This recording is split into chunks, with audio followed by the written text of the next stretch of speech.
Y A students work for C students by Robert T Kiyosaki. कि क्यों topper students बड़ी कंपनियों में काम करते हैं और जबकि उसका मालिक सीईओ एक कॉलेज ड्रॉप आउट स्टूडेंट होते हैं या पढ़ाई में बिल्कुल वीक होते हैं। यहाँ ऑथर एजुकेशनल क्राइसिस के बारे में बात करते हैं।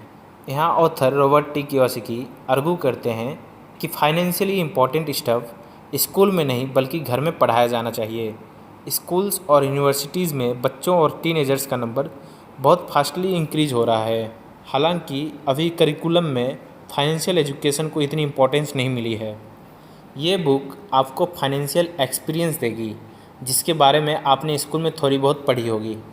यहाँ ऑथर मानते हैं कि फाइनेंशियल क्राइसिस की वजह गरीब और अनएजुकेटेड लोग नहीं हैं बल्कि अमीर लोग हैं।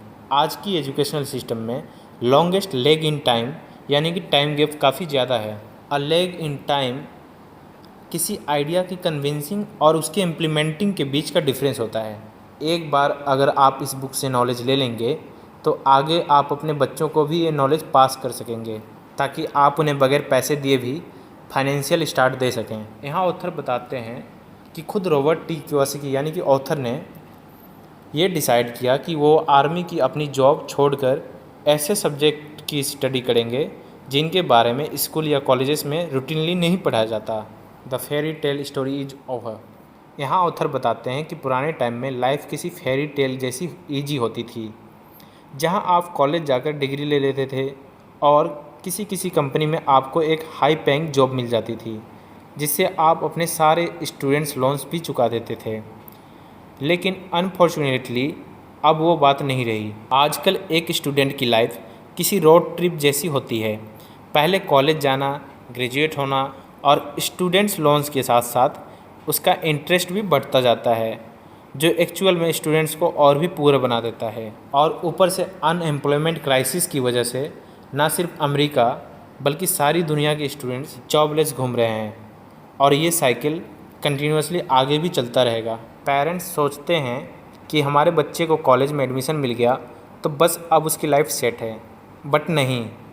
कॉलेज में एडमिशन मिलना कोई लाइफ जैकेट नहीं है और जिस हिसाब से अनएम्प्लॉयमेंट बढ़ती जा रही है और लोग जो कम वेजेस पे भी काम कर रहे हैं उससे तो यही प्रूव होता है कि अनएम्प्लॉयमेंट की क्राइसिस आगे भी चलती रहेगी। यहाँ ऑथर कहते हैं अगर एजुकेशन का मतलब पैसे कमाने से है तो कई सेलिब्रिटीज़ लाइक जॉर्ज वाशिंगटन और बेंजामिन फ्रैंकलिन ने तो अपनी स्कूली एजुकेशन भी फिनिश नहीं की थी। पॉइंट ये है कि आपको वो सब्जेक्ट्स पढ़ने चाहिए जो आपको फूड चेन के टॉप पर ले जाए। रॉबर्ट टी कियोसाकी का माइक नाम का एक फ्रेंड था जिसके पापा का निकनेम रॉबर्ट के अकॉर्डिंग रिच डैड था। Rich dad most of the time Robert के साथ मोनोपोली खेला करते थे जो रॉबर्ट के लिए एक आई ओपनिंग एक्सपीरियंसेस थे। लेकिन रॉबर्ट के डैड को ये बात पसंद नहीं थी। उन्हें लगता था कि उसे खेलने के बजाय अपना होमवर्क करना चाहिए। रॉबर्ट रिच डैड के लिए फ्री में काम किया करता था बिकॉज रिच डैड रॉबर्ट के माइंड से पैसे के लिए काम करने का आइडिया मिटा देना चाहते थे। वो चाहते थे कि रॉबर्ट एक कैपिटलिस्ट बने। फ्यूचर में रॉबर्ट ने फाइनेंशियल एजुकेशन के लिए कई सारी कंपनीज़ खोली जहां बोर्ड गेम्स प्रोड्यूस किए जाते थे जिससे लर्निंग एक्सपीरियंसेस और भी फन हो जाता था। और दूसरी कंपनीज जो थी वो मनी के बारे में आर्गूमेंट के बजाय ओपनिंग डिस्कशन करना था। मनी प्रॉब्लम हर घर में डिस्कस होनी चाहिए ताकि इस बारे में ज़्यादा नॉलेज इंक्रीज हो। यहाँ ऑथर कहते हैं कि आप अपने बच्चे को लाइफ रियलिटीज़ से बचाने की कोशिश ना करें और ना ही ओवर प्रोटेक्टिव पेरेंट्स बनें। उन्हें फ्यूचर के लिए प्रिपेयर करें। यहाँ ऑथर कहते हैं कि आने वाले फ्यूचर में टैक्स और भी हाई होंगे क्योंकि ज़्यादा मनी प्रिंट करने के लिए ज़्यादा टैक्सेस लगाने होंगे। और ज़्यादा कॉम्प्लेक्स वाली बात यह है कि वेलफेयर प्रोग्राम्स को भी ज़्यादा फंडिंग की ज़रूरत पड़ेगी जिससे कि टैक्स फंडिंग करते हैं। यहाँ ऑथर बताते हैं कि एक डायग्राम है जिसे हम कैश फ्लो डायग्राम के नाम से जानते हैं। ये cash flow diagram work force को एम्प्लॉयज़ में डिवाइड करता है, स्मॉल बिजनेस, बिग बिजनेस और इन्वेस्टर्स। इस डायग्राम की सिग्निफिकेंस ये है कि इसमें हर सेक्टर का टैक्स पेमेंट का परसेंटेज डिफरेंट है। स्मॉल बिजनेस और एम्प्लॉयज़ सेक्टर सबसे ज़्यादा टैक्स पे करता है।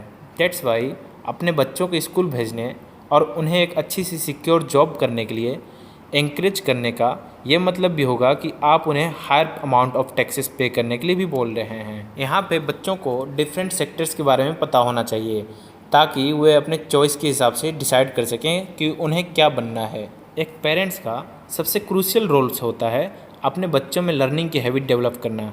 Windows of learning. यहाँ ऑथर बताते हैं कि जैसे जैसे बच्चे बड़े होते जाते हैं उन्हें पैसे की इम्पोर्टेंस पता चलती है।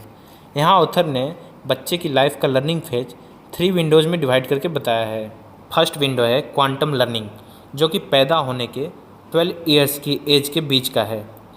ये लर्निंग का वो फेज है जहाँ पेरेंट्स को पता चल जाता है कि उनका बच्चा अपने ब्रेन का लेफ्ट हिस्सा म्यूजिक एंड आर्ट्स में ज़्यादा इंटरेस्ट रखता है या राइट हिस्सा यानी कि लीनियर बुक्स वगैरह में इम्पोर्टेंस रखता है। टीचिंग के लिए गेम्स को बेस्ट टूल इसलिए माना जाता है क्योंकि ये सेम टाइम में हमारे ब्रेन के दोनों हिस्सों को एंगेज रखता है, जो कि लर्निंग प्रोसेस को इमोशनल और मेंटल दोनों बनाती है। फर्स्ट लर्निंग विंडो की सिग्निफिकेंस यही है कि हमारा ब्रेन अनयूज्ड पार्ट्स को इरेज कर देता है और यही वजह है कि उम्र बढ़ने के साथ साथ लर्निंग डिफ़िकल्ट होती जाती है। यहाँ ऑथर ने सेकेंड विंडो को रिवेलियस फेज कहा है। ये 12 से 24 की एज के बीच का होता है। इस तरीके की लर्निंग में बच्चे पेरेंट्स की बातों को कॉन्ट्राडिक्ट करते हैं, यानी कि पेरेंट्स जो बोलते हैं वो ठीक उसके ऑपोजिट चलते हैं। बच्चे ऐसा इसलिए करते हैं क्योंकि उनमें क्यूरियोसिटी होती है, वो किसी के बातों पे या सलाह पे नहीं जाना चाहते, हर चीज़ को एक्सपीरियंस करना चाहते हैं। इस पीरियड की सिग्निफिकेंसेस ये हैं कि टीनेजर्स इस फेज़ में अपने एक्सपीरियंसेस से लर्न करते हैं। यहाँ ऑथर बताते हैं थर्ड लर्निंग विंडो 24 से 36 के बीच की एज में होता है। ये वो टाइम है जहाँ एक एडल्ट प्रोफेशनल लर्निंग करता है और उसकी फैमिली लाइफ स्टार्ट हो चुकी होती है। इस फेज की सिग्निफिकेंस ये है कि लाइफ अचानक से पैसे के पीछे घूमने लगती है। यहाँ ऑथर बताते हैं अगर आपने पहले वाले 2 फेजेस में अच्छे से लर्न किया है तो बेटर चांसेस हैं कि आपका थर्ड फेज बहुत अच्छा होगा। यहाँ रॉबर्ट एक स्टोरी बताते हैं कि कैसे उनके रिच डैड उन्हें गेम्स ऑफ मोनोपोली सिखाया करते थे। रिच डैड का मानना था कि फाइनेंशियल स्टेटमेंट एक बड़ा इम्पोर्टेंट डॉक्यूमेंट है जो आपको ग्रेजुएशन के बाद ले सकते हैं। रिच डैड ने उन्हें समझाया है कि एसेट्स और लायबिलिटीज़ 2 इम्पोर्टेंट चीज़ें हैं। उन्होंने समझाया है कि एसेट्स पैसे आपकी जेब में डालती है और लायबिलिटी पैसे आपकी जेब से निकलवाती है, और ये समझना रॉबर्ट के लिए एकदम सिंपल था। यहाँ रॉबर्ट क्लियर कर देना चाहते हैं कि पेरेंट्स को हमेशा अपने बच्चों से गुड ग्रेड्स की उम्मीद नहीं करना चाहिए, बल्कि ये जानना ज़्यादा इम्पोर्टेंट है कि उनके बच्चे किस फील्ड में जीनियस हैं। यहाँ ऑथर कुछ टिप्स देते हैं जो आपको बिजनेस सेक्टर में आगे लेकर जा सकती है। द फर्स्ट थिंग इज आपको हर फील्ड में बेस्ट लोग रिक्रूट करने होंगे जो आपके बेस्ट एडवाइज़र्स बन सके। एंड द लास्ट थिंग, जब आप अपने एम्प्लॉयज़ को रेस्पेक्ट देते हो तो वे भी 10 टाइम्स ज़्यादा मेहनत करते हैं और वो भी सेम सैलरीज़ में। यहाँ ऑथर बताते हैं कि बिजनेस इंडस्ट्री का एक और इम्पॉर्टेंट पॉइंट ये है कि बिजनेस कोई डेमोक्रेसी नहीं है। एम्प्लॉयज़ को वही करना पड़ता है जो उनके एम्प्लॉयर उनसे चाहते हैं। उन्हें बोलने का मौका नहीं दिया जाता कि काम कैसे करना है। यहाँ ऑथर कहते हैं कि ए और सी स्टूडेंट्स के बीच मेजर डिफरेंस यही है कि ए स्टूडेंट फाइनेंशियल सिक्योरिटी देखता है, जबकि सी स्टूडेंट हमेशा ऐसे डिसीजन लेकर रिस्क लेने को रेडी रहता है जो उसकी फाइनेंशियल लाइफ को लाइन पर लेकर आ जाए। ए स्टूडेंट्स बैड पीपल नहीं हैं, बस वो कुछ ऐसे रिस्क लेने में डरते हैं जो उन्हें एकदम अमीर या गरीब ना बनाते। यहाँ ऑथर बताते हैं कि अगर आपको भी एक सक्सेसफुल एंटरप्रेन्योर बनना है तो आपको किसी भी सेल्स ट्रेनिंग रूट में खुद को एस्टेब्लिश करना होगा। फिर आपको लर्न करना होगा कि कैपिटल के लिए OPM यानी अदर पीपल्स मनी कैसे यूज की जाए। इसका एक बेस्ट तरीका यह है कि आप रियल इस्टेट इन्वेस्टमेंट में ध्यान दें। यहाँ ऑथर कहते हैं कि why safe secure and comfort zone people always fail. For example football players को देखो, क्या आपको लगता है कि जो प्लेयर एक्स्ट्रा ऑर्डिनरी मूव्स लेता है और नॉर्मल से हटकर खेलता है उसे ज़्यादा एप्रिसिएशन मिलती है या उस प्लेयर को जो सेफ़ या सिक्योर मूव्स लेता है? सेम चीज़ बिजनेस लाइफ में भी अप्लाई होती है। बिजनेस में जो सेफ एंड सिक्योर गेम खेलता है वो इन्फ्लेशन की रेट से आगे चलकर बिजनेस लाइन से हट जाता है, और जो आगे चलकर रिस्क लेता है वही कुछ एक्स्ट्रा ऑर्डिनरी कर पाता है। यहाँ ऑथर कहते हैं कि स्टडीज़ से ये प्रूव हो चुका है कि जो स्टूडेंट्स अच्छे ग्रेड्स लाते हैं ज़रूरी नहीं कि आगे चलकर उन्हें हाई सैलरी जॉब ही मिलेगी।